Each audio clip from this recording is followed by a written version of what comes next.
Namaskar and Jai Hind to all the viewers of the IGNU Swayam Prabha channel. Myself, Dr. Vinod Meena, and today we are going to discuss about the business cycle. મિત્રો, આ સંસારમાં કોઈ પણ માનવી એવો નથી કે જેના જીવનમાં સુખ અને દુઃખની જે હરોળ છે એ ના હોય. જે રીતે જે કોઈ પણ વ્યક્તિ આ સંસારમાં જન્મ લે છે એની મૃત્યુ નિશ્ચિત છે. એ જ રીતે જે જન્મે છે એની મૃત્યુ નિશ્ચિત છે. જે ખીલે છે એનું મુરઝાવું નિશ્ચિત છે. દિવસ પછી રાત અને રાત પછી ફરી સવાર થાય છે. જીવનનો આ નિત્યક્રમ સદૈવ ચાલતો રહે છે. જીવનના નિત્યક્રમને આપણે જીવન ચક્ર એટલે કે લાઈફ સાયકલ તરીકે ઓળખીએ છીએ. અને આપણા અર્થતંત્રમાં આવતા અપ્સ એન્ડ ડાઉન્સ, ઉતાર અને ચઢાવને આપણે વેપાર ચક્ર એટલે કે બિઝનેસ સાયકલ તરીકે ઓળખીએ છીએ. તો મિત્રો, આજે આપણે વેપાર ચક્રો વિશે समझ मेड़वानी है. जो खिलता है उसका मुरझाना निश्चित है, जो जन्म लेता है उसकी मृत्यु निश्चित है. दिन के बाद रात और रात के बाद फिर सवेरा होता है. जीवन का ये नित्य क्रम सदैव चलता रहता है. जीवन के इस नित्य क्रम को जिस तरह से हम लाइफ साइकिल या जीवन चक्र कहते हैं, उसी तरह से अर्थतंत्र में आने वाले उतार और चढ़ाव को, तेजी और मंदी को हम बिजनेस साइकिल या व्यापार चक्र के नाम से जानते हैं. तो मित्रों, આજે આપણે વેપાર ચક્ર વિશે સમજ મેળવવાની છે. વેપાર ચક્રમાં કોઈ પણ વિશ્વનો દેશ એવો નથી કે જે દેશ આ વેપાર ચક્રના તબક્કાથી અલિપ્ત હોય.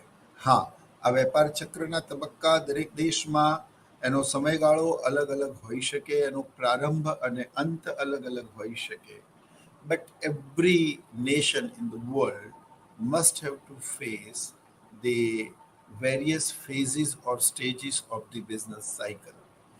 જે રીતે વિશ્વમાં અમીરથી અમીર વ્યક્તિ અને ગરીબથી ગરીબ વ્યક્તિ જીવનના સુખ દુઃખને અને ઉતાર ચઢાવને પોતાના જીવનમાં અનુભવે છે, અને તે જ રીતે દરેક દેશ એ નાનો હોય, મોટો હોય, કૃષિ પ્રધાન હોય, ઉદ્યોગ પ્રધાન હોય, દરેક દેશમાં સમયાંતરે અર્થતંત્રમાં તેજી મંદીનું મોજું આવતું હોય છે. ને આ નિત્યક્રમ છે. જે રીતે દરિયામાં ભરતી અને ઓટ આવે છે, એ જ રીતે અર્થતંત્રમાં પણ તેજી અને મંદી આવતી હોય છે. તો આજે આપણો આ ટોપિક છે બિઝનેસ સાયકલ, જેને આપણે વેપાર ચક્ર તરીકે ઓળખીએ છીએ. અને એનું ફોર્મેટ છે પ્રસ્તાવના, તે પછી વ્યાખ્યા, વેપાર ચક્રના વિવિધ તબક્કાઓ, અર્થતંત્રમાં વિકાસ સાથેની એની આકૃતિ, એવા અર્થતંત્ર જ્યાં વિકાસ નથી તેવા અર્થતંત્રમાં એની આકૃતિ, factors affecting of business cycle, કયા કયા પરિબળો આ વેપાર ચક્ર અને એની સાયકલને, એના તબક્કાને અસર કરે છે, અને અંતમાં સમીક્ષા. સો we have to go through in such a format that introduction, definition, various stages of the business cycle, and there are 4 stages of the business cycle: economy without growth, economy with growth, factors affecting of business cycle, last but not least that is conclusion.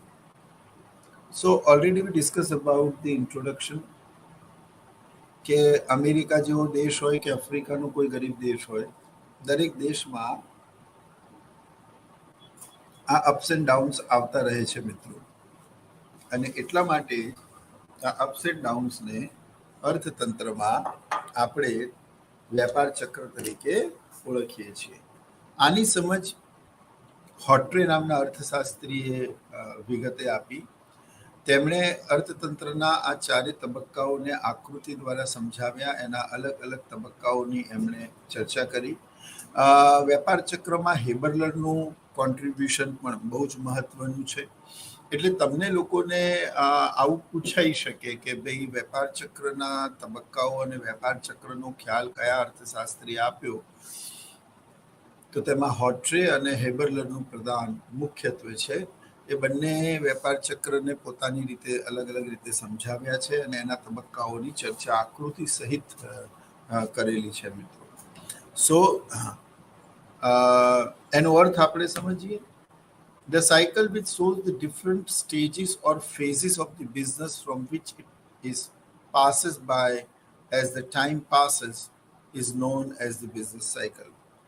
જેમ જેમ અર્થતંત્રમાં સમય પસાર થતો જાય તેમ તેમ અર્થતંત્ર વિવિધ તબક્કાઓમાંથી પસાર થતું જાય અને આ વિવિધ તબક્કા જે તેજી મંદીને દર્શાવે છે, જે ભરતી ઊંટને દર્શાવે છે, જે શિખર અને તળને દર્શાવે છે, જે વિસ્તાર અને સંકોચનને દર્શાવે છે, તેને આપણે વેપાર ચક્ર કહીએ છીએ. તો વેપાર ચક્ર એ બેઝિકલી અર્થતંત્રમાં ઉતાર ચઢાવનો જે સિલસિલો છે, જે એનું તબક્કાવાર એની જે પેટર્ન છે એને દર્શાવે છે. હવે સમજવાની વાત ખાસ એ છે કે આ તબક્કા દુનિયાના અલગ અલગ દેશોમાં અલગ અલગ સમયાધીન હોઈ શકે. કોકનું અર્થતંત્ર કૃષિ પ્રધાન છે, કોકનું અર્થતંત્ર ખેતી પ્રધાન છે, કોકમાં સ્થિર સરકાર છે, કોકમાં અનસ્ટેબલ સરકાર છે, કોકની monetary fiscal policy quite better rather than the other nation or the monetary policy in sense of the central bank. એના જે પગલાઓ છે, એની જે અસરકારકતા છે, એ દેશની અંદર ભણેલા લખેલા લોકો કેટલા છે, એ દેશ પાસે ફોરેન રિઝર્વ કેટલું છે, એ દેશ બહિર્મુખી છે કે અંતર્મુખી, એટલે એ બીજા દેશો પર વધારે નિર્ભર રાખે છે કે પોતાની વસ્તુ જે કે ભારતની વાત કરીએ તો ભારત મોટાભાગે અંતર્મુખી અર્થતંત્ર છે. ભારતમાં હ્યુજ માર્કેટ છે, જે કંઈ પણ પ્રોડક્શન થાય છે આપણા દેશમાં જ વપરાય છે. આપણો એટલા માટે આપણો કૃષિ પ્રધાન દેશ છે. આપણે આપણી જરૂરતની વસ્તુઓ જાતે પેદા કરીએ છીએ અને એને વેચવા માટે આપણે બહાર જવું નથી પડતું, કારણ કે આપણા દેશમાં હ્યુજ પોપ્યુલેશન હોવાથી એ બહુ જ મોટો ગ્રાહક વર્ગ છે અને એટલા માટે આપણા દેશમાં જ એ વસ્તુ ઉપયોગમાં લેવાય છે. પરંતુ ઘણા બધા દેશો એવા છે જે એબ્સોલ્યુટલી એક્સપોર્ટ પર ડિપેન્ડન્ટ છે અને એવા દેશોમાં આ વેપાર ચક્રના તબક્કાઓ અને અંતર્મુખી અને બાહ્યમુખી અર્થતંત્ર છે, ઇન્ટ્રોવર્ડ અને આઉટવર્ડ ઇકોનોમી છે, એમાં આ તબક્કાઓના સમયગાળામાં એના પ્રારંભ અને અંતમાં ક્યાંક ફેરફાર હોઈ શકે. ક્યાંક આ સમયગાળો મંદીનો કોઈક દેશમાં લાંબો હોય, કોઈક દેશમાં ટૂંકો હોય, બટ આ તબક્કામાંથી બધા દેશોએ પસાર તો થવું જ પડે છે. ભલે એ અમેરિકાની મહાસત્તા એવી અમેરિકા કે રશિયા કે ચાઇના હોય, અથવા તો તે આફ્રિકાનો કે એશિયાનો કોઈ ગરીબ દેશ હોય. Every nation in the world must have to face the music of the business cycle, sooner or later on, but it will be happening. તો અર્થતંત્રમાં એ ચારે જે આ સિચ્યુએશન છે વેપાર ચક્રની, એને અલગ અલગ તબક્કાઓમાં મિત્રો વહેંચવામાં આવ્યું છે અને એ તબક્કાઓ કયા છે એ આપણે વન બાય વન સમજીશું, પછી એની આકૃતિ આપણે જોઈશું. તેમાં પહેલો તબક્કો છે એક્સપાન્શન, બીજો તબક્કો છે પીક એટલે કે હાઈએસ્ટ પોઈન્ટ, ત્રીજો તબક્કો છે કોન્ટ્રેક્શન એટલે કે સંકોચન, અને ચોથો તબક્કો છે ટ્રોક એટલે કે લોએસ્ટ પોઈન્ટ, સૌથી નીચેનું નિમ્ન તબક્કો. તો આ ચાર તબક્કાઓ છે અને ઉપર આપણે જે બિઝનેસ સાયકલની વ્યાખ્યા વાંચી કે the cycle which shows the different stages, તો આ એના ચાર સ્ટેજીસ છે, આ એના ચાર તબક્કા છે, આ એના ચાર ફેઝિસ છે અને જે ક્રમશઃ આવે છે. અને આરોહ અને અવરોહનો જે ગતિરોધ છે એ સતત ચાલે છે દરેક અર્થતંત્રમાં. તો જેમ જેમ સમય પસાર થાય તેમ તેમ વિશ્વના દેશોમાં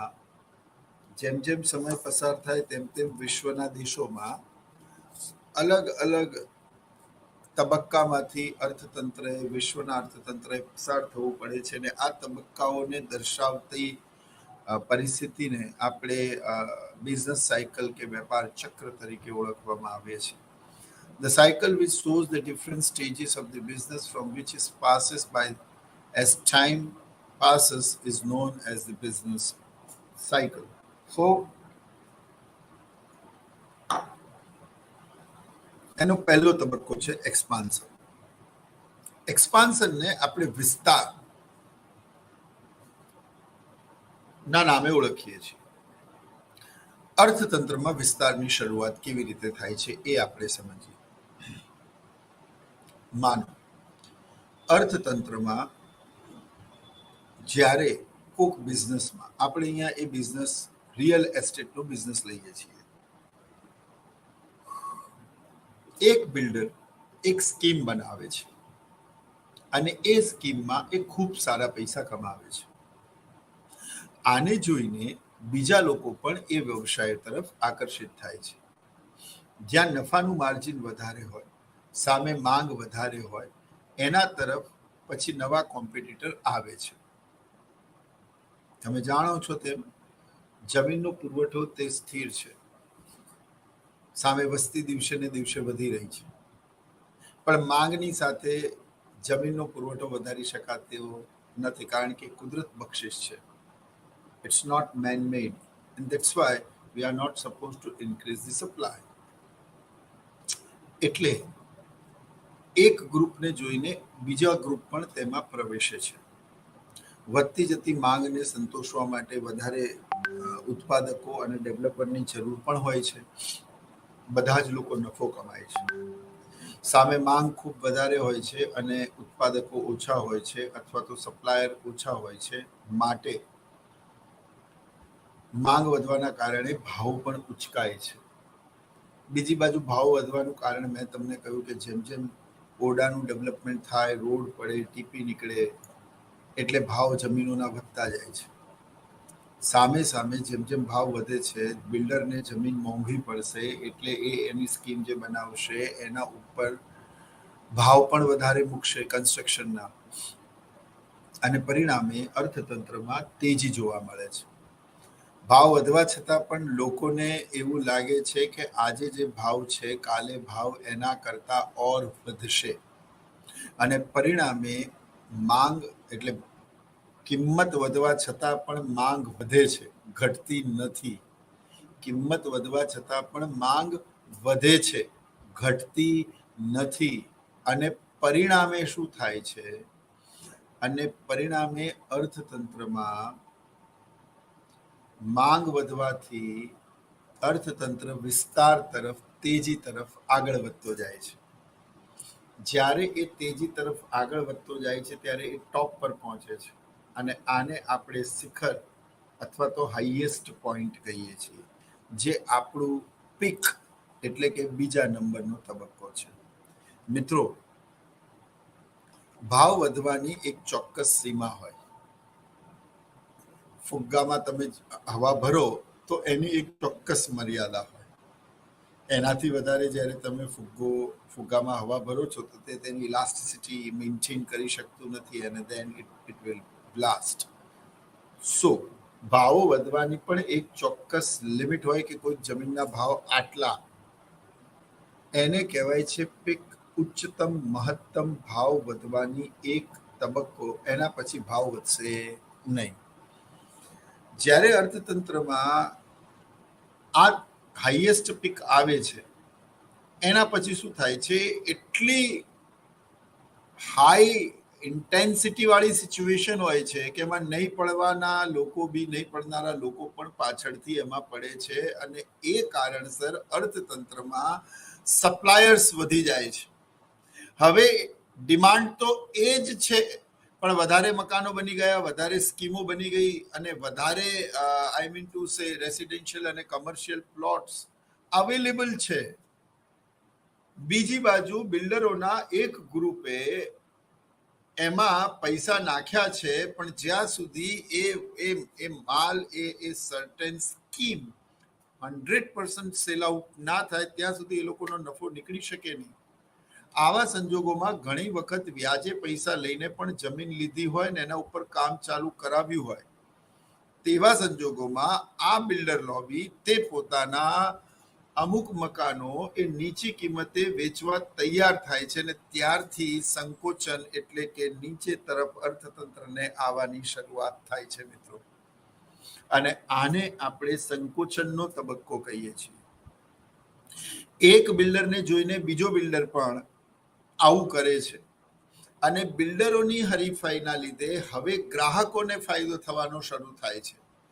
પહેલા ગ્રાહકોમાં એ જગ્યા લેવા માટેની પડાપડી હતી, બુકિંગ થઈ જતું હતું, સ્કીમ બન્યા પહેલા પ્લોટ વેચાઈ જતા હતા, ઓન પેપર મકાનો અને કમર્શિયલ પ્લોટ્સ વેચાઈ જતા હતા.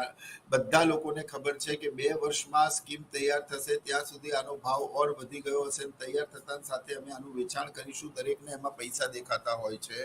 અને ત્યારે જગ્યા ઓછી અને સારી સ્કીમ બનાવનારા ઓછા હોય, પણ એમના અભૂતપૂર્વ નફાથી જ્યારે અર્થતંત્ર પીક પર પહોંચે છે અને આટલા બધા ભાવોના કારણે બીજા ઘણા બધા સપ્લાયર્સ અને બીજા ઘણા બધા બિલ્ડર અને બીજા ઘણા બધા કોન્ટ્રાક્ટર આની અંદર જ્યારે પ્રવેશે છે, ત્યારે અર્થતંત્રમાં જે માંગ છે એના કરતા સ્કીમ્સ અને પ્લોટ્સ અને વેચનારાઓ વધી જાય છે. અને તેવા સંજોગોમાં જ્યારે એ લોકોના પૈસા ફસાય છે અને જ્યારે વધારે ઓપ્શન્સ ગ્રાહકોને મળે છે અને ડિમાન્ડ કરતા સપ્લાય વધી જશે, ત્યારે ભાવ ઘટવાની શરૂઆત થશે.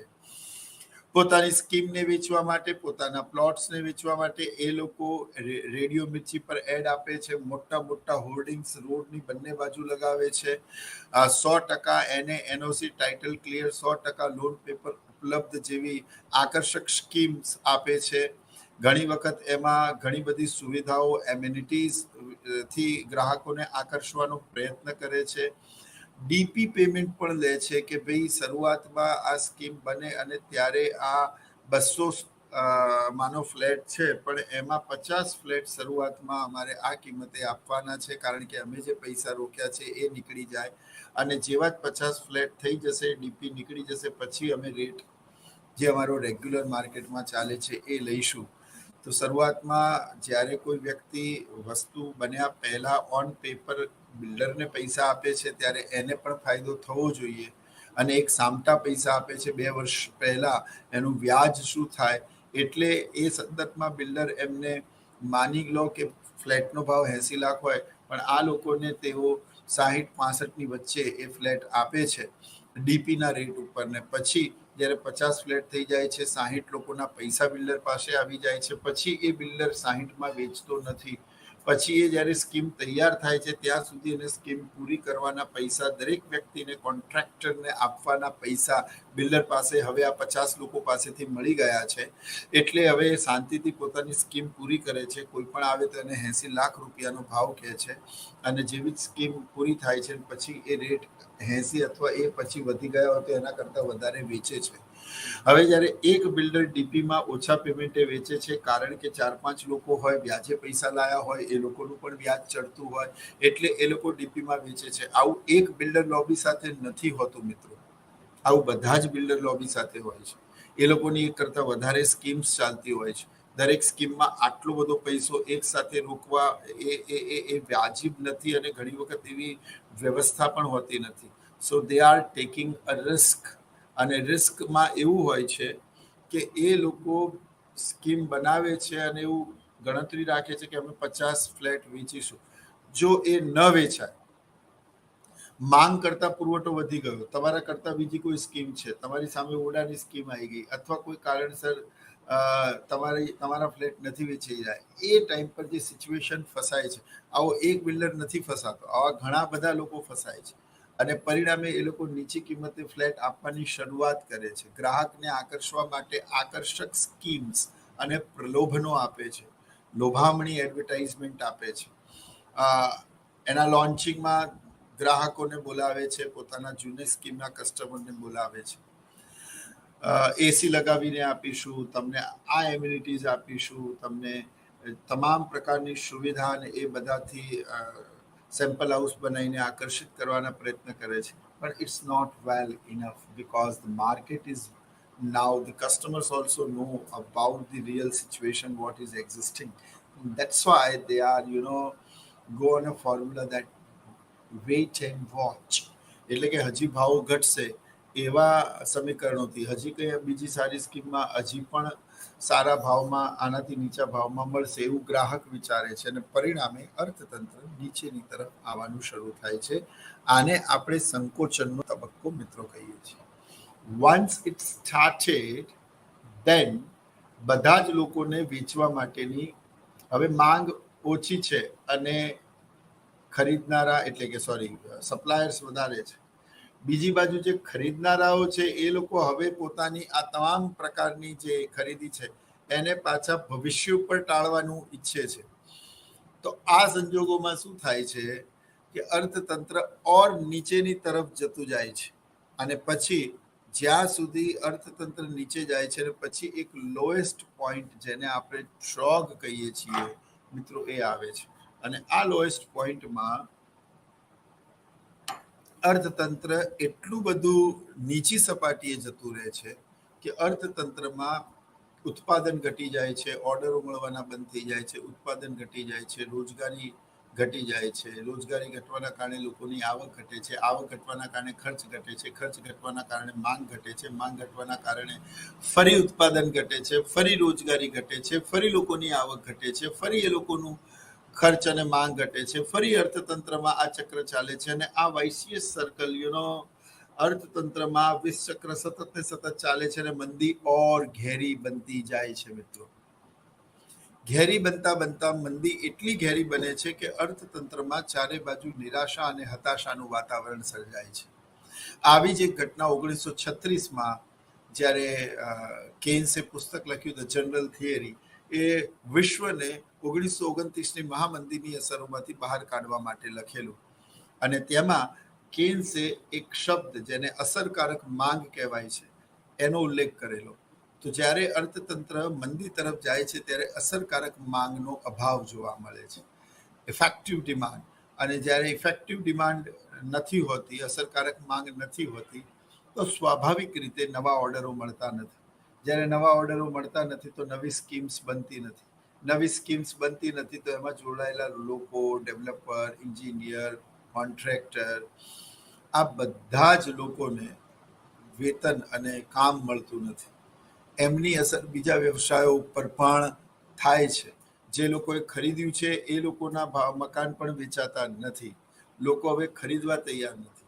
જેમ ફુગાવો એ સતત ભાવ વધવાની પ્રક્રિયા છે એમ મંદી તે સતત ભાવ ઘટવાની પ્રક્રિયા છે, જેમાં સમાંતર રીતે કન્ટિન્યુઅસ બેઝિસ પર સતત ભાવો ઘટતા જાય છે. લોકોની એવી ગણતરી હોય છે કે ભાવો ઓર વધારે ઘટશે માટે લોકો ખરીદતા નથી અને માંગ ઓર ઘટતી જાય છે. હવે આવા સંજોગોમાં જ્યારે અર્થતંત્ર આવે છે અને અર્થતંત્ર જ્યારે તેના ન્યૂનતમ બિંદુ પર આવે છે ત્યારે સરકારે મંદીમાં લોકો પોતાની રોજગારી ગુમાવે છે. રોજગારી ગુમાવવાના કારણે અર્થોપાર્જનના પ્રશ્નો ઊભા થાય છે. સરકાર ઉપર અસ્તિત્વનો પ્રશ્ન ઊભો થાય છે. સરકાર આ મંદીને દૂર કરવામાં નિષ્ફળ ગઈ તેવું સાબિત થાય છે અને પરિણામે સરકારે થોડાક સ્ટ્રોંગ પગલાં લેવા પડે છે અને અર્થતંત્રના કરેક્શન માટે તે સસ્તા નાણાંની નીતિ અપનાવે છે. What you mean by cheap money? તો એક ડિયર મની હોય છે, એક ચીપ મની હોય છે, એક મોંઘા નાણાંની નીતિ હોય છે, એક સસ્તા નાણાંની નીતિ હોય છે. તો સરકાર રાજકોષીય અને નાણાકીય નીતિ દ્વારા ઇન્ટરફિયર કરવાનો પ્રયત્ન કરે છે આ સમગ્ર પરિસ્થિતિને સુધારવા માટે. જેમ કે અર્થતંત્રમાં સરકાર આરબીઆઈ વતી બેંક રેટમાં ઘટાડો કરે છે. Bank rate it's a rate on which RBI lends the money to the commercial banks. તો અર્થતંત્રમાં રિઝર્વ બેંક બહુ ઓછા દરે વેપારી બેંકોને લોન આપે છે. જેટલા નીચા દરે વેપારી બેંકોને આરબીઆઈ પાસેથી લોન મળશે એટલા નીચા વ્યાજ દરે લોકોને આપશે. અર્થતંત્રમાં જ્યારે સરળતાથી લોન મળવાની શરૂઆત થશે એટલે ફરી અર્થતંત્રમાં લોકો એને ખરીદતા થશે, વસ્તુઓમાં એનું ઇન્વેસ્ટ કરતા થશે. વ્યાજના દરો ઘટવાથી સસ્તા નાણાંની નીતિ જેને ચીપર મની પોલિસી કહેવાય છે, આ સસ્તા નાણાંની નીતિ એ અપનાવવાથી અર્થતંત્રમાં વ્યાજના દરો ઘટી જાય છે. દરેક વસ્તુને ખરીદવા માટે ખૂબ નીચા દરે લોન અવેલેબલ હોય છે. પરિણામે લોકો હવે ચીજ વસ્તુઓની માંગ કરતા જાય છે અને માંગ કરવાથી અર્થતંત્રમાં ફરી એકવાર તેજી આવે છે. અર્થતંત્ર વધતું જાય છે, માંગ વધે છે, ફરી ઉત્પાદન વધે છે, ફરી રોજગાર વધે છે, ફરી લોકો નીચા વ્યાજે પહેલા હોમ લોન મળતી હતી, હવે લોકોને 8%, 9% હોમ લોન મળે છે. તો લોકો એવું વિચારે છે કે અડધા વ્યાજ દરે લોન મળી રહી છે, આપણે લોન લઈને એક મકાન લઈ લઈએ. એમાં ફરી બિલ્ડર્સના મકાન વેચાવાના શરૂ થાય છે અને ફરી અર્થતંત્ર ઉપરની તરફ વિસ્તાર તરફ જાય છે અને ફરી અર્થતંત્ર એની પીક હાંસિલ કરે છે. ફરી એ ડાઉનફોલ સંકોચન પર આવે છે, પછી ટ્રોગ એટલે કે લોએસ્ટ પોઈન્ટ પર આવે છે, ફરી તે અર્થતંત્ર વિસ્તાર તરફ જાય છે. આ exactly 4 stages of the business cycle with the example મેં આપને સમજાવ્યા. 1929માં જ્યારે વૈશ્વિક મંદી થઈ ત્યારે, હવે આ ઉલ્લેખ એટલા માટે પણ જરૂરી છે કારણ કે આપણે વેપાર ચક્રના તબક્કાઓ ભણી રહ્યા છીએ, એમાં મંદી પણ છે. 1929માં અમેરિકાની વોલ સ્ટ્રીટથી શરૂ થયેલી આ મંદીએ સમગ્ર વિશ્વને પોતાની અસરોથી પ્રભાવિત કર્યા અને આ મંદી તે મહામંદીમાં પરિણમી. That was time the monetarist economist believes absolutely in monetary policy. That's why એ લોકોએ સરકારને નાણાંના પુરવઠામાં વધારો કરવાનું સૂચન કર્યું. નાણાંનો પુરવઠો નાણાકીય નીતિ દ્વારા વધારવા માટે એ લોકોએ એવું કહ્યું કે સરકારે લોકોનું વેતન વધારવું જોઈએ અને વ્યાજ દર ઘટાડવા જોઈએ, જે મેં તમને કહ્યું. અર્થશાસ્ત્રીઓના કહ્યા મુજબ રાજકોષીય નીતિ અસ્તિત્વમાં તો હતી, પણ એ માત્ર કાગળ પરની સન્નારી હતી. તેને વાસ્તવિક અર્થતંત્રમાં વિશ્વના મોટાભાગના દેશો ફોલો કરતા નહોતા.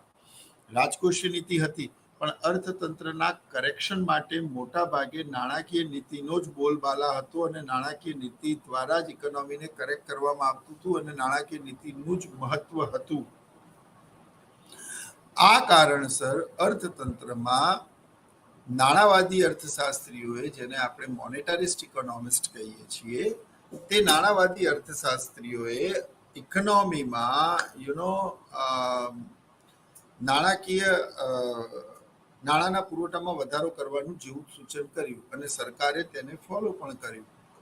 પણ જેમ કે કોઈક વ્યક્તિ છે, એઝ અ પ્રોફેસર તરીકે મારું સર્ટેન સેલરી હોય, મારું લાઈફસ્ટાઈલ એક ચોક્કસ જગ્યાએ સ્થિર હોય, બરાબર, અને હવે જ્યારે સરકાર મારું વેતન વધારે છે તો મંદીનો દોર છે, હું એ પૈસાને ખર્ચ કરવાના બદલે હું એનું સેવિંગ્સ કરીશ, હું એને ખર્ચ નહીં કરું.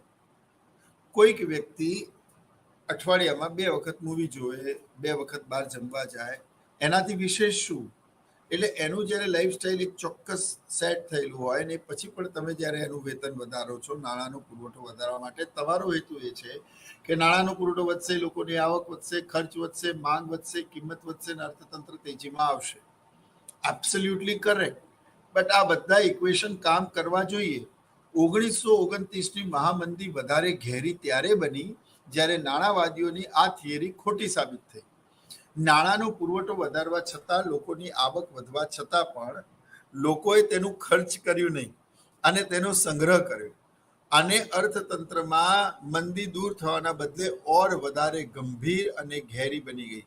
આના પ્રત્યાઘાતો જ્યારે ખૂબ વધ્યા અને સમગ્ર વિશ્વમાં હતાશા અને નિરાશાનું વાતાવરણ સર્જાયું, નાણાવાદીઓ સદંતર ફેલ થઈ ગયા, ત્યારે આ વિસ્મય અને આ હતાશા નિરાશાજનક વાતાવરણમાં આશાનું તિમિર લઈને લોર્ડ મિનાર્ડ કેન્સ આવ્યા અને તેમણે પોતાના પુસ્તકમાં ધ જનરલ થિયરીમાં એવો ચોખ્ખો ઉલ્લેખ કર્યો કે if you want to remove the deflation from your economy, then you must have to focus on fiscal policy rather than the government, I mean to say monetary policy.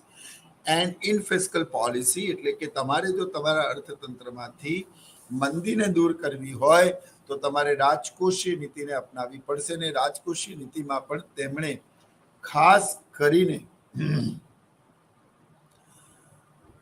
સરકારના ખર્ચ પર ભાર મૂક્યો. હવે કેન્સે શું કર્યું એ બહુ જ મજાની વાત છે. એમણે શું કહ્યું?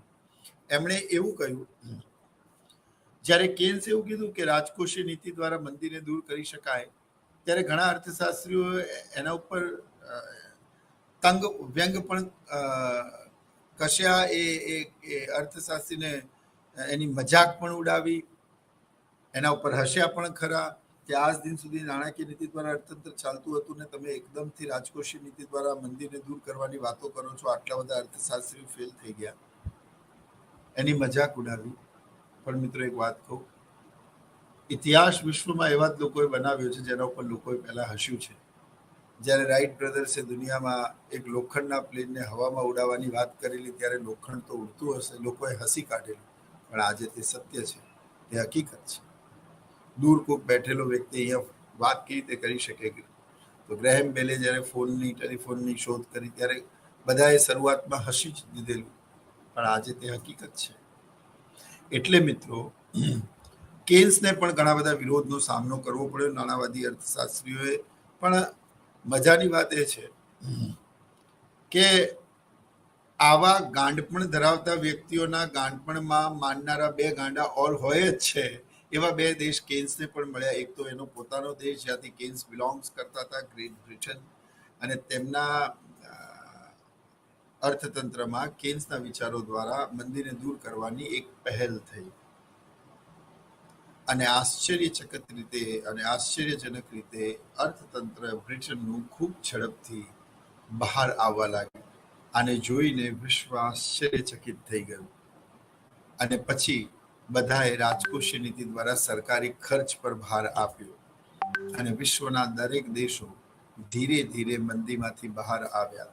અને કેન્સનું ધ જનરલ થિયરી નામકનું પુસ્તક અર્થતંત્રમાં એક ખૂબ જ અગત્યનું સાહિત્ય બન્યું, જે એડમ સ્મિથના વેલ્થ ઓફ નેશન પછી લખાયેલી અર્થશાસ્ત્રની સૌથી સમૃદ્ધ પુસ્તકમાંનું એક છે. આ પુસ્તક 1936માં કેન્સે લખ્યું અને તેમાં કેન્સે ઘણા બધા મહત્વના સિદ્ધાંતો અર્થશાસ્ત્રને આપ્યા. કેન્સનું જાદુ એ સદી ઉપર એ રીતે ચઢીને બોલ્યું કે એ સમય પછીના અર્થશાસ્ત્રીઓને કેન્શિયન ઇકોનોમિસ્ટ એવું પણ કહેવામાં આવ્યું, જેમણે કેન્સને પોતાનો આદર્શ માની એમની વિચારસરણીને આગળ વધારી. તો આટલી મજાની વાત એ વેપાર ચક્રમાં તમને કરવાની હતી. તો કેન્સે એક્ઝેક્ટલી આ વર્કઆઉટ કેવું થયું એ પણ તમે સમજી લો. કેન્સે એવું કહ્યું કે સરકારે સીધા જે વ્યક્તિ સરકારી નોકરીમાં છે એમનો પગાર નથી વધારવાનો, નવી રોજગારી સર્જવાની છે. જે લોકો બેરોજગાર છે એ લોકોને રોજગાર આપવાનો છે. આવું કરવાથી શું થશે? જે વ્યક્તિઓ સર્ટેન લેવલ ઉપર છે અને કામ કરી રહ્યા છે એ લોકોને વેતન નથી આપવાનું, વધારવાનું, પણ સરકારી ખર્ચ દ્વારા નાણાંનો પુરવઠો વધારવાનો. સરકાર પાસે કોઈ કામ ના હોય તો સરકારે ખાડા ખોદાવાના અને તે ખાડાને ફરી પુરાવાના. આ સ્ટેટમેન્ટ ઇકોનોમિક્સમાં બહુ જ ફેમસ થયેલું. If the government don't have any work, then government must digging and just fulfill it. સરકારે બસ એ ખાડા ખોદાવાના પુરાવાના. ઇન શોર્ટ, કેન્સે સરકારી ખર્ચ ઉપર ભાર મૂક્યો. કેન્સે શું કહ્યું એ સમજો. બીંગ અ પ્રોફેસર, મારો સેલરી ન વધારીને કેન્સે એવું કીધું કે એક નવી યુનિવર્સિટી બનાવો અને એ નવી યુનિવર્સિટીમાં વાઇસ ચાન્સલરથી લઈને પટાવાળા સુધી બધાની નિયુક્તિ કરો. તમે જ્યારે કોઈ નવી નિયુક્તિ કરો છો ત્યારે તમે એક બેરોજગારને રોજગાર આપો છો. હવે તમે ધ્યાનથી સમજો. માની લો કે એ યુનિવર્સિટી સરકારે કલોલમાં બનાવી. So there is a certain distance between Ahmedabad to Kalol. Kalol સુધી પહોંચવા માટે જે અમદાવાદના વ્યક્તિઓને રોજગાર મળ્યો છે એ લોકો રોજ બસમાં જશે, ટિકિટ ખરીદશે, એ લોકો પોતાની જાતને સર્ટેન લેવલ પર નોકરીમાં ટકાવવા માટે કપડાં ખરીદશે, સર્ટેન ડિમાન્ડ કરશે. એ લોકોને ખબર છે કે આજે ભાવ છે, કાલે એના કરતા ભાવ ઓર ઘટશે, પણ આજે ત્યાં સુધી પહોંચવા માટે ગાડીમાં પેટ્રોલ ભરાવવું પડશે. એટલે ન્યૂનતમ માંગ તો સર્જાશે જ. અને કેન્સે એક બીજો મહત્વનો ખ્યાલ આપ્યો છે, ધેટ ઇઝ મની મલ્ટીપ્લાયર, મૂડીના ગુણકનો ખ્યાલ. અને તેમાં એક વ્યક્તિનું ખર્ચ બીજા વ્યક્તિની આવક, બીજા વ્યક્તિનું ખર્ચ ત્રીજા વ્યક્તિની આવક, ત્રીજા વ્યક્તિનું ખર્ચ ચોથા વ્યક્તિની આવક, અને આ રીતે સરકારનું ખર્ચ લોકોની આવક બનતા લાંબા ગાળે અર્થતંત્ર મંદીમાંથી બહાર આવશે. આ જે કન્સેપ્ટ કેન્સે આપ્યો અને એક ક્લિક કરી ગયો.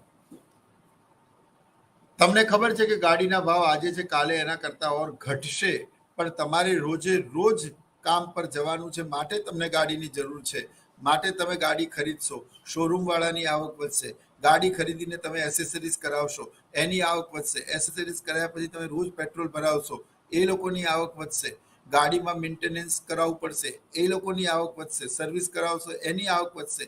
આ મેં તમને એક ઉદાહરણ આપ્યું. આવું અર્થતંત્રમાં દરેક ક્ષેત્રોમાં ધીરે ધીરે અર્થતંત્રમાં માંગ વધવા લાગશે. બીજી બાજુ સરકારે વ્યાજદર તો ઘટાડી દીધા છે અને એને ગાડી લેવી છે અને એમાં પણ વ્યાજ દર ઓછા છે એટલે લેશે, એને લઈને જોઈને બીજા લોકો લેશે. ધીરે ધીરે માંગ વધતી જશે અને અર્થતંત્ર ફરી પાછું વિસ્તાર તરફ ઉપર જશે. આ જે 4 તબક્કા મેં તમને સમજાયા, વિસ્તાર, શિખર એટલે કે હાઈએસ્ટ પોઈન્ટ, પીક, પછી કોન્ટ્રેક્શન એટલે કે સંકોચન, પછી ટ્રોગ એટલે કે ન્યૂનતમ બિંદુ, ફરી પાછું એક્સપાન્શન એટલે કે વિસ્તાર, પછી શિખર પર પહોંચે, ફરી સંકોચન થાય, ફરી બોટમ પર પહોંચે, ફરી વિસ્તાર થાય, ફરી પીક ઉપર, ફરી કોન્ટ્રેક્શન, ફરી ટ્રોગ અને ફરી ઉપર જાય. આ આરોહ અને અવરોહ સતત ચાલતો રહે. આને આપણે એક આકૃતિ દ્વારા હવે સમજીએ. જો આમાં 2 મહત્વના કન્સેપ્ટ છે. તમને જોવામાં બંને આકૃતિઓ લગભગ એક જેવી લાગશે, પણ મિત્રો આ બંને આકૃતિઓ ખરેખર અલગ અલગ છે. તમે ધ્યાનથી જોશો તો એક આકૃતિમાં લખેલું છે ઇકોનોમી વિધાઉટ ગ્રોથ અને બીજું છે ઇકોનોમી વિથ ગ્રોથ. તો જે ઇકોનોમી વિધાઉટ ગ્રોથ છે ને મિત્રો, એમાં તમે જોઈ શકો છો કે વચ્ચે જે ડોટેડ લાઈન છે, ડેશ કરેલી લાઈન, એ સીધી જાય છે. આર્થિક વિકાસની આ લાઈન સીધી જાય છે, એનો અર્થ એ થયો કે અર્થતંત્રમાં વિકાસ નથી થઈ રહ્યો. એક્સપાન્શન, હાઈએસ્ટ પીક, કોન્ટ્રેક્શન, પછી લોએસ્ટ પીક, ફરી એક્સપાન્શન, ફરી હાઈએસ્ટ પીક, ફરી કોન્ટ્રેક્શન, ફરી લોએસ્ટ પીક. પણ જો લેવલ ઓફ જીડીપી જે ઓવાય ધરી પર આપેલું છે, એ જે રાષ્ટ્રીય આવક છે એ તો સ્થિરની સ્થિર જ રહે છે. માટે અહીંયા તબક્કાઓ દરમિયાન અર્થતંત્રમાં વિકાસ થતો નથી. વિકાસનો દર માનો 6% હોય તો એ 6% જ સ્થિર રહે છે. પણ નીચેનું જે ડાયાગ્રામ તમે જોવો છો એમાં તમે જોઈ શકો છો કે જે ડોટેડ લાઈન છે એ થોડી ઉપરની તરફ ઉઠતી છે અને એ ઉપરની તરફ ઉઠતી છે એનો મતલબ કે લેવલ ઓફ જીએનપી એટલે કે રાષ્ટ્રીય આવકનો જે ખ્યાલ છે એ રાષ્ટ્રીય આવક અર્થતંત્રની વધી રહી છે. એટલે જેમ જેમ અર્થતંત્ર આ તબક્કાઓમાંથી પસાર થાય છે તેમ તેમ અર્થતંત્રમાં આર્થિક વિકાસનો દર પણ ધીરે ધીરે વધી રહ્યો છે અને અર્થતંત્ર મંદીમાંથી ધીરે ધીરે બહાર આવીને તેજી તરફ જઈ રહ્યું છે. So this is the scenario, or we can say this is the way where you know what કે અર્થતંત્ર એક તરફ વિધાઉટ ગ્રોથ છે ને એક તરફ વિથ ગ્રોથ છે. હેબલર અને હોટરી બંને કહ્યું કે આવું અલગ અલગ અર્થતંત્રમાં થઈ શકે છે. ડિપેન્ડ કરે છે બહાર નીકળવા માટેની એ લોકોની પોલિસી કેવી છે, એનું ઇમ્પ્લિમેન્ટેશન કેવું છે, એનું ઇફેક્ટિવ અમલ, અસરકારક અમલ થઈ રહ્યો છે કે નથી થઈ રહ્યો, લોકોનો રિસ્પોન્સ કેવો છે, એ લોકોનું ઇકોનોમી કૃષિજન્ય છે કે ઉદ્યોગ પ્રધાન છે, એ પણ મહત્વનું છે. એ લોકો પાસે ફોરેન રિઝર્વ કેટલી છે, પર કેપિટલ ઇન્કમ કેટલી એક્ઝિસ્ટ થાય છે, અર્થતંત્ર અંતર્મુખી છે કે બાહ્યમુખી કે બંધિયાર અર્થતંત્ર છે કે ખુલ્લું અર્થતંત્ર છે. આવી ઘણી ઘણી ઘણી બાબતો તમને અસર કરતી હોય છે. તો sooner or later every nation must have to face the music of the business cycle and various stages they've gone through from the various stages of the business cycle, and it is very must. તો અર્થતંત્રમાં આ જે તબક્કાઓ જોવા મળે છે એને વેપાર ચક્રના તબક્કાઓ કહેવામાં આવે છે. તો મિત્રો આ તબક્કાઓ છે વિસ્તાર, શિખર, હાઈએસ્ટ પોઈન્ટ, સંકોચન અને એના લોએસ્ટ પોઈન્ટ. અને એને આપણે એક વખત ધ ઇકોનોમી વિધાઉટ ગ્રોથ એટલે વિકાસ વગરનું અર્થતંત્ર અને એક ઇકોનોમી વિથ ગ્રોથ વિકાસ સાથેનું અર્થતંત્ર, જેમાં વચ્ચેની મધ્ય લાઈન જે બ્રેકિંગ લાઈન છે એ લાઈન તમે જોવો છો કે ઉપરની આકૃતિમાં એકદમ સમાંતર સીધી છે, જ્યારે નીચેની આકૃતિમાં તે ઉપરની તરફ ઉઠતી છે. એટલે કે તે અર્થતંત્ર વિકાસ કરી રહ્યું છે અને રાષ્ટ્રીય આવક, માથાદીઠ આવક, જીડીપી, જીએનપી અને અર્થતંત્રમાં આર્થિક વિકાસનો દર ધીરે ધીરે વધી રહ્યો છે તેવું સૂચવે છે. પરંતુ મિત્રો, ખૂબ સરસ રીતે જ્યારે આપણે આ બિઝનેસ સાયકલના તબક્કાઓ ભણ્યા, fine, but you know what, ઘણા બધા પરિબળો આ બિઝનેસ સાયકલના અલગ અલગ ફેક્ટર્સ પર અસર કરે છે. જો એની ચર્ચા નહીં કરીએ તો આપણો આ પ્રશ્ન અધૂરો રહેશે. એટલે which are the factors really and absolutely affects the various stages of the business cycle, and that is also very important and it's very must to know. તો એમાં સૌથી પહેલું છે ગવર્મેન્ટ પોલિસી. જો મિત્રો, જે રીતે જે મહત્વ એક શિક્ષકનું વર્ગમાં છે, જે મહત્વ એક ઉત્પાદકનું ઉત્પાદન પ્રક્રિયામાં છે, જે મહત્વ એક કેપ્ટનનું ટીમમાં છે, જે મહત્વ એક સેનાપતિનું સેનામાં છે, એ જ મહત્વ દેશમાં સરકારનું છે. સરકારનો અભિગમ કેવો છે? તે સામ્યવાદી વિચાર ધરાવે છે કે ઉદારમત ધરાવે છે? તે વિકાસલક્ષી છે કે તે અર્થતંત્રને ચોક્કસ સ્થિર અને એક લક્ષ્ય સાથે લઈ જવા માંગે છે, સ્થિરતા સાથે ચાલવા માંગે છે? તેની પોલિસી એગ્રેસિવ છે? ફોરેન ડિરેક્ટ ઇન્વેસ્ટમેન્ટ માટે તેનું શું વલણ છે? વિદેશી કંપની અને વિદેશી વસ્તુ વચ્ચે બજારની શું પરિસ્થિતિ છે? ખુલ્લું બજાર છે કે બંધિયાર બજાર છે? તેની મોનેટરી અને ફિસ્કલ પોલિસી કેવી છે? શું સરકાર એવા પગલાં ભરે છે જેથી અર્થતંત્રમાં કરેક્શન આવે, અને તેવા પગલાં અસરકારક રીતે ભરવામાં આવે તો કોઈ દેશ મંદીની અસરોમાંથી જલ્દી બહાર નીકળે, કોઈ દેશ મોડા જાગે, એની સરકાર ઉપર એટલું પ્રેશર ના આવે, તે હજી પણ અર્થતંત્રને એના પરિબળો પણ છોડે, ઇન્ટરફિયર ના કરે, તો બની શકે કે મંદીનું દોર વધારે પણ ચાલે. ઘણી વખત તમારા દેશમાં અનઓર્ગેનાઇઝ સેક્ટર એટલે કે અસંગઠિત ક્ષેત્રનો ફાળો એટલો બધો વધારે હોય, પરિણામે નાણાકીય નીતિ અથવા તો કાળું નાણું એટલું બધું વધારે હોય, કરપ્શન્સ એટલું બધું વધારે હોય કે નાણાકીય નીતિ દ્વારા નાણાંના કુલ પુરવઠામાં કેટલો વધારો કરવો કે કેટલો ઘટાડો કરવો તે જાણી શકાતું નથી, અને પરિણામે જે કોઈ પણ પગલાં ભરવામાં આવે છે અપર્યાપ્ત પૂરતા હોય છે, અને પરિણામે એની જે અસર ઊભી થવી જોઈએ તે થઈ શકતી નથી, અને પરિણામે અર્થતંત્રમાં આ પરિસ્થિતિ જોવા મળે છે. સો these are the various kind of the situations કે જ્યાં ગવર્મેન્ટ પોલિસી, ગવર્મેન્ટ બહુ જ સ્ટ્રોંગ હોય. તમે ઘણી વખત એવું વાંચો છો કે આપણા દેશના प्रधानमंत्री, हमारे देश के प्रधानमंत्री अफ्रीका के दौरे पर युगांडा के प्रधानमंत्री से मिले, बहुत महत्वपूर्ण समझौतों पर दोनों के हस्ताक्षर हुए. आशा है कि ये भारत और इस देश के बीच के अंदर व्यापार की और नई सीमाओं और नई ऊंचाइयों पर व्यापार जाएगा. તો આ જે પ્રશ્ન છે કે તમારી સરકારના આંતરરાષ્ટ્રીય સંબંધો કેવા છે, એની ઇન્ટરનેશનલ પોલિસીસ કેવી છે, વિશ્વના દેશો સાથેના એના સંબંધો કેવા છે, એ પણ બહુ મહત્વનું છે. So each and every factors which is decided by the government and implement through the various policy, various schemes, it's also, playing a vital role in the various kind of the situation, whether it's a deflation or whether it's inflation. તો સરકાર કેવી છે, એનો અભિગમ કેવો છે, એ wet and watch જોવે છે કે વધારે એગ્રેસિવ મોડમાં? તમે જાણો છો, જ્યારે યુક્રેન રશિયા વોર થઈ અને ત્યારે આપણા ભારતીયો યુક્રેનમાં ફસાવ્યા, અને ત્યારે એ લોકોને કે રીતે ત્વરિત પગલાં ભરીને કાઢવામાં આવ્યા, જ્યારે બીજા દેશોની સરકાર તેવું ના કરી શકે. તો ઘણી વખત એવું થતું હોય છે કે સરકારની નીતિ સર્ટેન ડિસિઝનને અફેક્ટ કરતી હોય છે, તો તે જ રીતે તે વેપાર ચક્રના તબક્કાઓને પણ અસર કરે છે.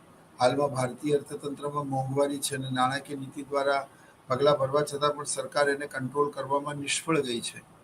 તો સિક્કાના બંને બાજુ છે, પણ અર્થતંત્રમાં સરકારની જે પહેલ કરવાની વૃત્તિ છે, સેન્સિટિવ છે કે નહીં અમુક બાબતોને લઈને, સરકાર એમાં સુધાર ઈચ્છે છે કે નહીં, સરકાર કેવા ઐતિહાસિક પગલાં લે છે, એવા કેવા આમૂલ પરિવર્તનો અર્થતંત્રમાં કરે છે, મોનેટરી પોલિસી અને ફિસ્કલ પોલિસીને રાઈટ ટાઈમ પર ક્લિક કરે છે કે નહીં, સ્વાયત્ત સંસ્થાઓને સ્વતંત્રતાથી કામ કરવા માટેની છૂટ આપે છે કે નહીં, અર્થશાસ્ત્રીઓ સાથે ઓપિનિયન લઈ, ઇન્ડસ્ટ્રીયલિસ્ટ સાથેથી ઓપિનિયન લઈ એક કોન્ક્રીટ પોલિસી ન કેવલ ફ્રેમ કરે છે પણ એને અમલ પણ કરાવે છે, તો અર્થતંત્ર મંદીની અસરોમાંથી ઝડપથી બહાર આવે.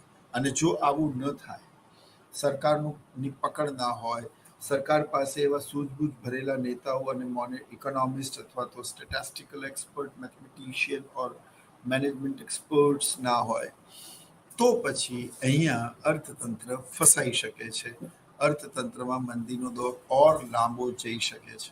સો it's very important to the role of the government, that which kind of the pattern the government going to be implement to making the economy very normal. Fine. So એ પહેલો મુદ્દો. બીજો મુદ્દો છે નેચરલ કેલેમિટી. જો મિત્રો,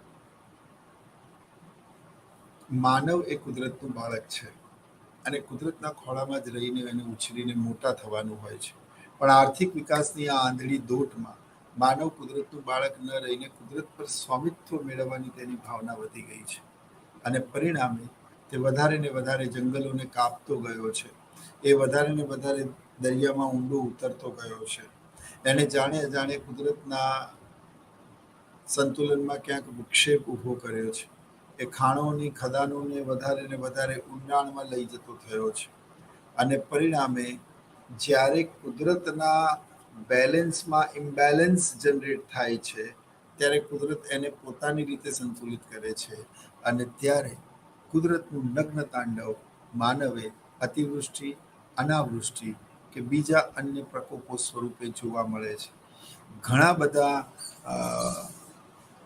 ચિંતકો એવું માને છે કે પર્યાવરણવાદીઓ એવું માને છે કે ભાઈ જે કંઈ પણ આપદા કુદરતી આવે છે એની પાછળ ક્યાંક ને ક્યાંક directly or indirectly the human itself is responsible.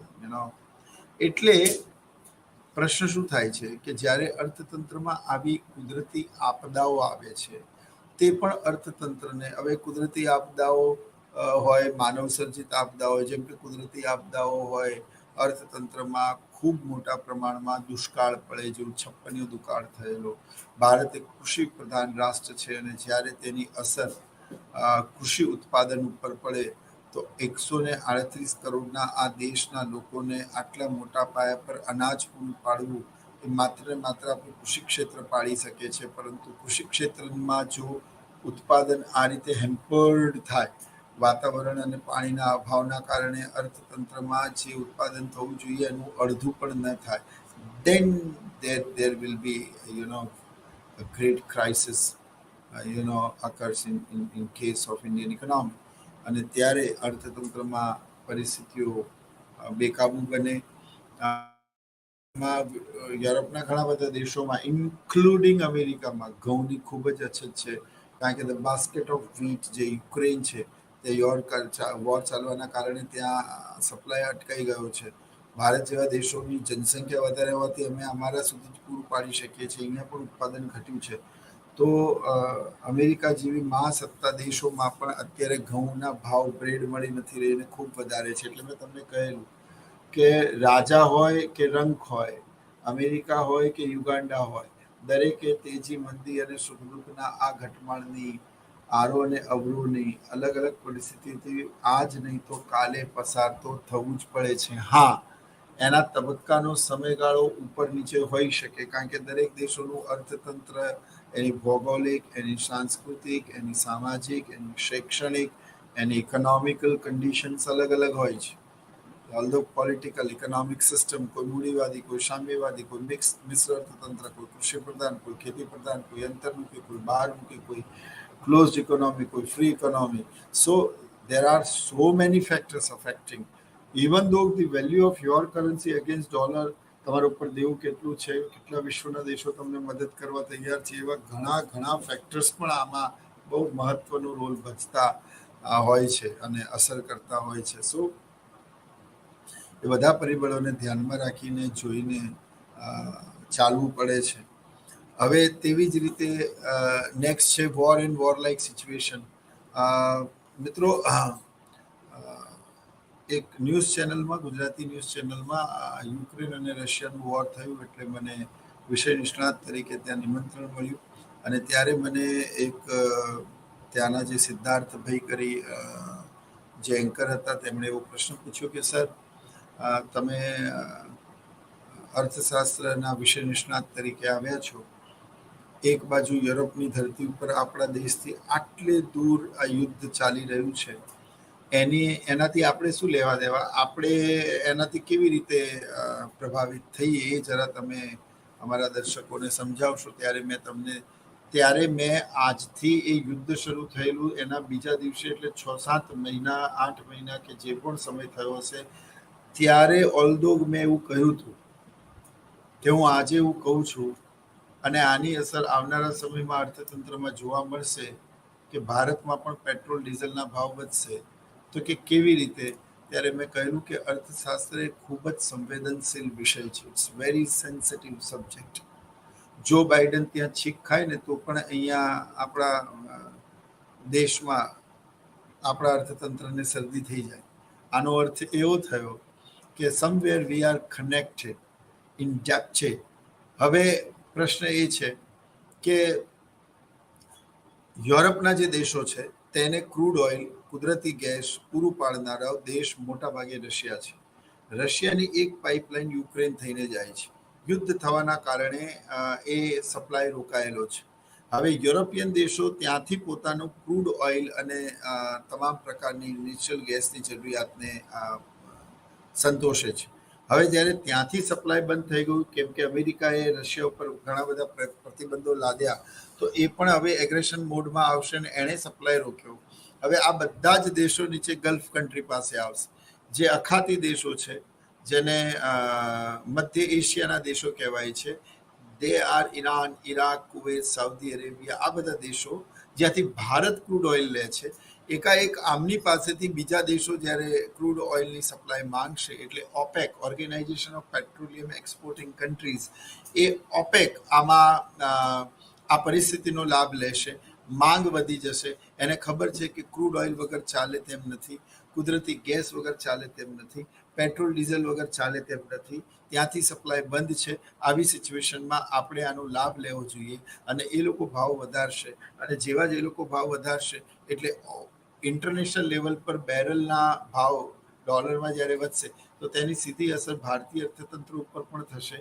વિશ્વમાં સૌથી વધારે ક્રૂડ ઓઇલનું ઇમ્પોર્ટ કરનાર, એટલે કે પેટ્રોલ અને ડીઝલનું ગલ્ફ કન્ટ્રીથી ઇમ્પોર્ટ કરનારો દેશ ભારત છે. અને પરિણામે અર્થતંત્રમાં ભારતમાં પણ I mean to say petrol અને ડીઝલની ભાવ વધશે. અને જો વન્સ પેટ્રોલ અને ડીઝલના ભાવ વધ્યા તો જેટલી પણ ચીજ વસ્તુઓ રોજે રોજ તમારી જોડે સવારમાં પહોંચે છે, તમે સવારે જે દૂધ પીવો છો એ ગામડાઓથી કલેક્ટ થઈ અને તમારી રાત્રે એ સાંજે ગામડાઓથી તમામ ડેરીમાંથી કલેક્ટ થઈને રાત્રે અમૂલ ડેરીમાં આવે, ત્યાં એ પ્રોસેસ થાય. એ પ્રોસેસ થઈને એનું મિલ્ક પાઉચ બને, અલગ અલગ ફેટના દૂધ બને, મિલ્ક પાઉચ પેક થાય અને એ મિલ્ક વેન ત્યાંથી સવારે 3-4 વાગે નીકળે તો તમને તમારા ઘરની બહાર 4:30, 5, 6 વાગે દૂધની થેલી અમૂલની મળતી હોય છે. મિત્રો, સવાલ એ છે કે જ્યારે અમૂલ દૂધની આ જે તમને સપ્લાય કરે છે એ અંતરિયાળ, ઇન્ડેપ્ટેડ, આઇસોલેટેડ, રિમોટ એરિયાઝમાંથી, અંતરિયાળ ગામડાઓમાંથી રોજે રોજ દૂધ કલેક્ટ કરીને અહીંયા અમૂલ ડેરી સુધી લાવે છે, તો એનો પણ ટ્રાન્સપોર્ટેશન કોસ્ટ છે. ત્યાંથી પ્રોસેસ થઈને તમને તમારી સોસાયટીની બહાર કોઈ ડેરીમાં ઉપલબ્ધ કરાવે છે કેરેટમાં દૂધની થેલીઓ, એનો પણ એક ચોક્કસ I mean to say costing છે. તો પ્રશ્ન એવો છે કે જો આ બધા પાછળ ટ્રાન્સપોર્ટેશન કોસ્ટ એટલે કે પેટ્રોલ ડીઝલના ભાવ વધશે તો દૂધની થેલીના પણ ભાવ વધશે.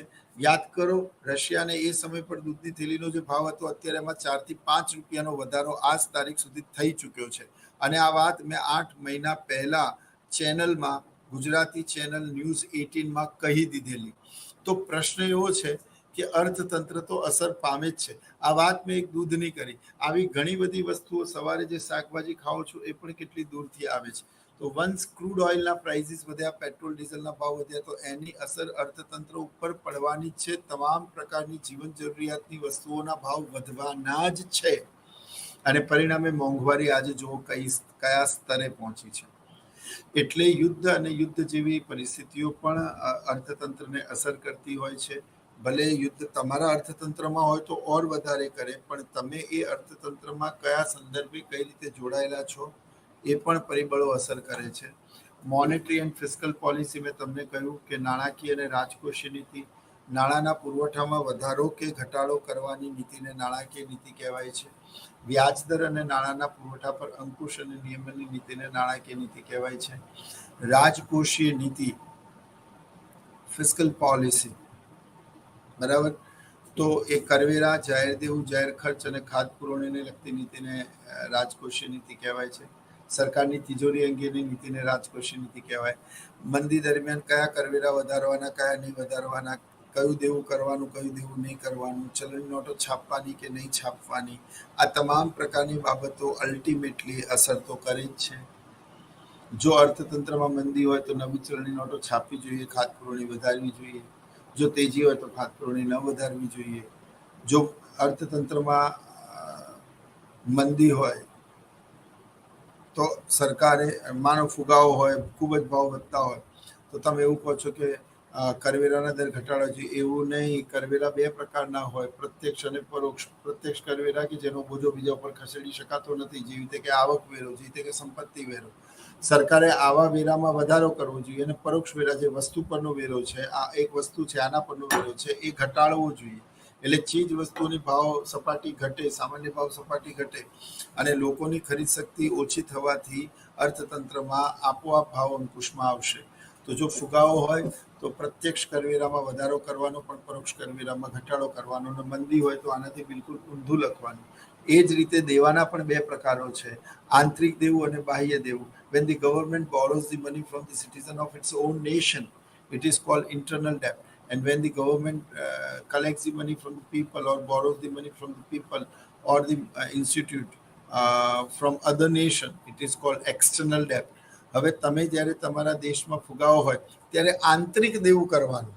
તમે અમેરિકા કે વર્લ્ડ બેંકથી પૈસા લેશો તો એ પૈસા આપણા દેશમાં આવશે, આપણા દેશમાં નાણાંનો પુરવઠો વધશે, નાણાંનો પુરવઠો વધશે તો આવક વધશે, આવક વધશે તો ખર્ચ વધશે, ખર્ચ વધશે તો માંગ વધશે, માંગ વધશે તો કિંમત વધશે, કિંમત વધશે તો અર્થતંત્રમાં તેજી આવશે, ફુગાવો વધશે.